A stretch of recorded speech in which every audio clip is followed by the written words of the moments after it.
देखो, जो ये घटना हुई है बहुत दुर्भाग्यपूर्ण है। और ये बहुत षड्यंत्र और साजिश के तहत स्वाति के साथ जो घटना हुई है, इसमें बहुत बड़ा षड्यंत्र है। और वो कॉल भी पुलिस को किया, और पुलिस में थाने में जब वो गई है तो वहां पे भी उसको कॉल गया है, उसको डराया धमकाया गया है। और मुझे लगता है कि उसकी जान को खतरा है, तो उसको सुरक्षा दिल्ली पुलिस की जिम्मेदारी है, गृह मंत्रालय की जिम्मेदारी है। क्योंकि एक सांसद है और एक महिला की बात है। क्योंकि आप देखिए कि मुख्यमंत्री के घर में इस तरह हुआ, तो मुख्यमंत्री का घर नहीं, वो एक गटर है, और उस गटर में ये चीज हुई है, तो जिम्मेदार जो भी लोग वहां पे थे। क्योंकि जिस आदमी ने ये घटना की है उसकी औकात नहीं है, उस कूतरू की इतनी औकात है ही नहीं। मैं तो 12 साल से जानता हूँ ना। तो जिन लोगों ने भी वहां पे ये चीजें करवाई है, इसका तुरंत जांच पड़ताल होनी चाहिए। और इस एफआईआर, मुख्यमंत्री जो बड़ा घूमता है उसके ऊपर एफआईआर होनी चाहिए। क्योंकि मैं तो यही कहूंगा, उससे बड़ा कोई कायर हो नहीं सकता जो एक महिला के ऊपर इस तरह से हमला करवाए। नहीं, चुप नहीं, वो जो साजिश में शामिल हैं। और सबसे बड़ी बात जो ये है, वो चुप्पी ये है कि उनके वो दोगले हैं। वैसे तो महिला महिला बहुत चिल्लाओगे, महिला सम्मान महिला, वो आप अपनी पार्टी की खुद सांसद महिला को ऊपर इस तरह हमला करवा रहे हैं। तो ये बहुत बड़ा मामला है, ये छोटा मामला नहीं है। और स्वाति को सामने आना चाहिए। अब वो किस ट्रोमा में है, सदमे में है, क्योंकि लाखों महिलाओं की आवाज उठाई है उसने उसने बहुत मेहनत करी है।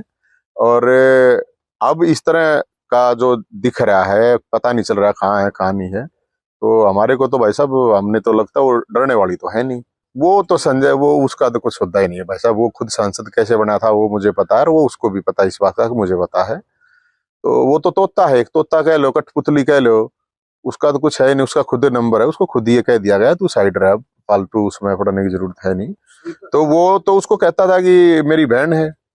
अब उसकी बहन को के साथ मारपीट की जा रही है, और वो प्रवचन दे रहा है कि हाँ कार्रवाई करेंगे। अरे तेरी बहन के साथ मानता था तू बहन है, तो एफआईआर करवा, जो भी लोग थे उनके खिलाफ जाके खुद जाके करा।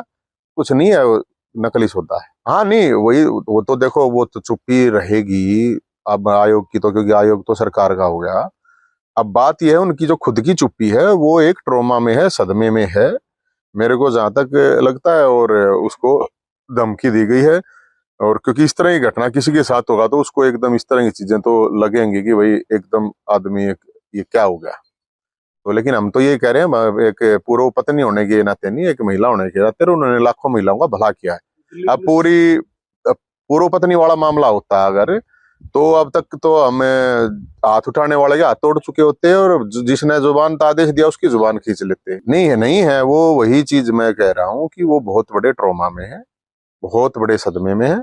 और ये तो पॉसिबल है नहीं, डरने का तो सवाल है ही नहीं। मैं ये बात मान नहीं सकता। दिल्ली पुलिस से तो ये कह रहे हैं कि दिल्ली पुलिस की जिम्मेदारी है, वो थाने में तो गई है ना। दिल्ली पुलिस को, एक सांसद है वो, एक सामान्य महिला हो, उसके लिए भी खड़ा होना चाहिए कि जब सांसद के साथ इस तरह की घटना होती है और उसके बावजूद भी कुछ नहीं कर रहा।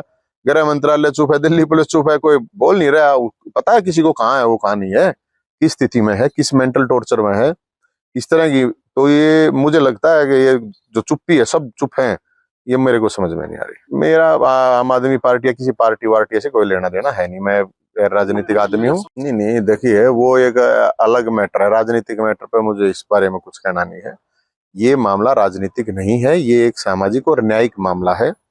एक महिला के साथ किस तरह से हुआ, पार्टी का मामला पार्टी का हुआ। मुझे आप या बीजेपी कांग्रेस उनसे कुछ लेना देना नहीं है। मेरे को लगता है कि हर आदमी को पार्टी से अलग हटके भी इस चीज में उसकी हेल्प करनी चाहिए। नहीं, मेरा कम्युनिकेशन नहीं है, उनका फोन बंद। फिर तो है ही लाइफ थ्रेट, तो मैं बता ही रहा हूँ, उनकी जान को खतरा है, और वो 100% है। ऐसा ना हो 3 महीने बाद आवे कि उसका एक्सीडेंट हो गया, ये हो गया, वो हो गया। तो मैं जो बात कह रहा हूँ, मैं कोई अड़की बात कहूंगा नहीं।